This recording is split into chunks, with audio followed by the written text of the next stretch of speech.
Every major conflict in history has had a flashpoint, a spark buried under layers of noise, politics, and stories.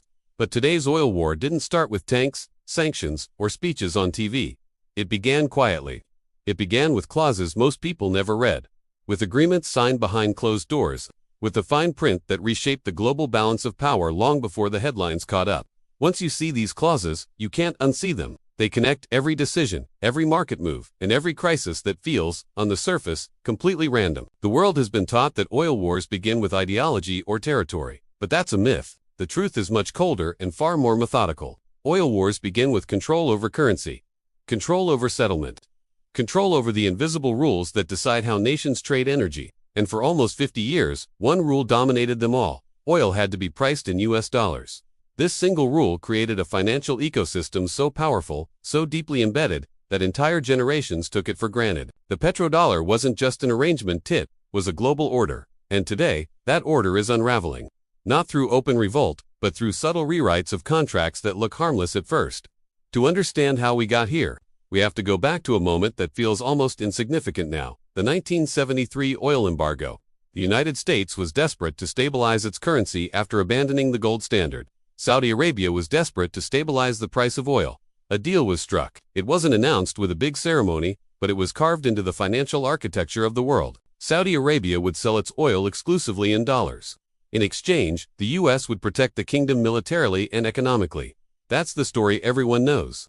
But what people rarely talk about is what came next, the other clauses stacked around that main agreement. Reinvestment obligations, recycling guarantees, defense assurances, and most importantly, settlement exclusivity. For decades, these clauses operated in silence, directing trillions of dollars like invisible traffic signs. Every country that wanted oil needed dollars. And every one of those dollars eventually circled back into US securities. It was the most profitable feedback loop ever engineered.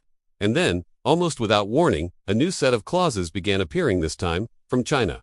They weren't loud. They weren't ideological. They were structural.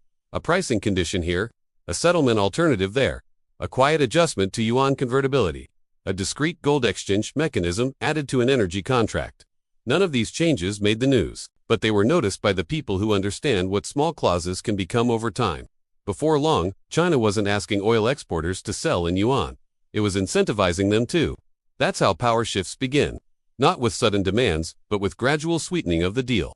Reduced transaction fees, guaranteed purchase volumes, infrastructure investments tied to accepting the contract, currency swap lines that looked like friendly partnerships but were, in reality, strategic anchors. As these new agreements piled up, something even more important happened. Saudi Arabia began negotiating terms outside the traditional petrodollar framework, not abandoning the dollar outright, not choosing sides, just rewriting the rules of the game, one paragraph at a time.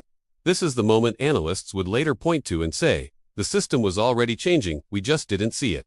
But someone did see it. Investors tracking capital flows, economists studying settlement patterns, intelligence agencies measuring how quickly reserves were diversifying. By the time the public started hearing rumors about oil being priced in yuan, the contractual groundwork had been in place for years. But the real twist is this: the shift wasn't just about currency, it was about options.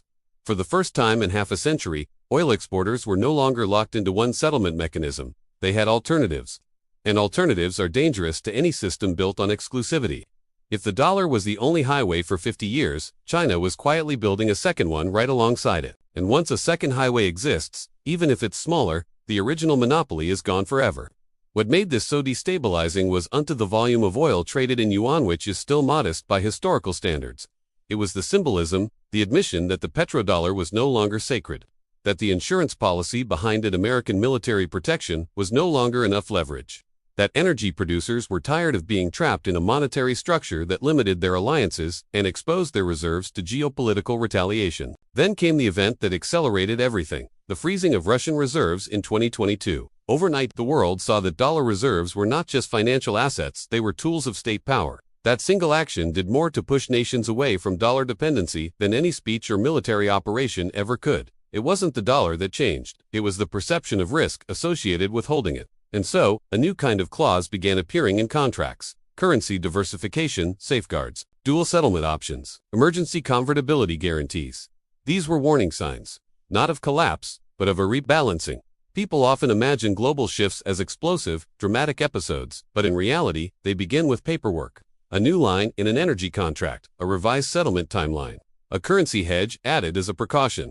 They look like administrative details, but they accumulate force like tectonic plates grinding silently, until one day the pressure becomes too great to ignore. The first major rupture came when China quietly announced it would no longer purchase Saudi oil in dollars alone. The statement was simple, el most unremarkable, but its implications were seismic. It meant the petrodollar no longer dictated trade, the buyer did, and China was the biggest buyer of all. From that moment on, every negotiation Saudi Arabia entered was different. The leverage had shifted.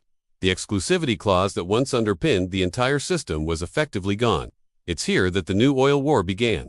Not with missiles, but with choices. The United States responded not by adjusting its contracts, but by doubling down on its military footprint and using sanctions to maintain dominance. China responded by accelerating currency swap agreements, building alternative financial rails, and securing long-term energy partnerships backed by infrastructure, not ideology. Saudi Arabia found itself in the middle, no longer tied to one power, but also aware that every step it took would reshape the balance of global influence. Meanwhile, investors started noticing something unsettling. Oil markets were pricing in new risks, not linked to supply or demand, but to currency volatility. The price of WTI crude against the dollar, once stable, began showing patterns that suggested the market expected a structural change. Traders speculated that Americans could soon feel the impact through rising energy costs.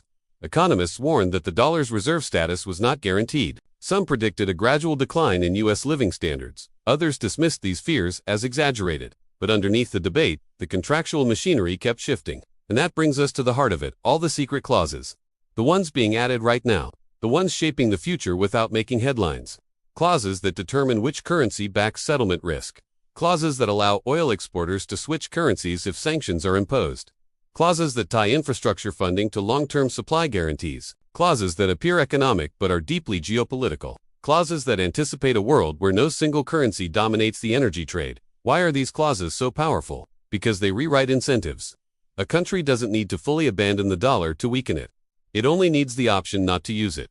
And once that option exists, every negotiation becomes multipolar. Every alliance becomes conditional. Every threat becomes less effective. The United States once controlled the energy world through the certainty of its system. China now challenges that certainty through optionality. That is the real war battle between exclusivity and flexibility. Saudi Arabia is the hinge on which this entire structure turns. If it formally embraces multi-currency oil pricing, the petrodollar won't collapse overnight. It will do something more subtle. It will lose its monopoly. And monopolies rarely die with a bang. They die with a shrug. A quiet acknowledgement that a system once unquestionable is now just one of many options. People ask whether the dollar will disappear. That's not the right question. The real question is whether the dollar will become optional. Because optionality, once introduced, spreads. Nations that felt trapped see a path out. Nations with long histories of sanctions see protection. Nations that want leverage see opportunity, and nations that want independence see possibility. What we re-witnessing, isn't the end of the old order, it's the drafting of a new one. A world where oil is priced in multiple currencies, where settlement happens through different financial rails, where power is distributed rather than centralized, and where small clauses forgotten by most, invisible to many, quietly reshape the fate of nations.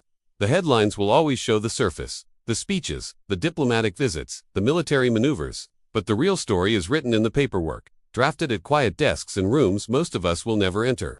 The new oil war is already here. It isn't fought with armies. It's fought with options, incentives, and contractual architecture. And the nations that understand this, the ones reading the fine print, are the ones shaping the future. So the next time a major global shift happens, don't just look at the headline. Look at the clause underneath it. That is where power really moves. That is where this war is being fought. And that is where the destiny of our global system is being rewritten. Not loudly, but quietly, one line at a time. Thanks for watching. If you want to see more content that digs beneath the surface, make sure to subscribe and hit that notification bell. See you in the next one.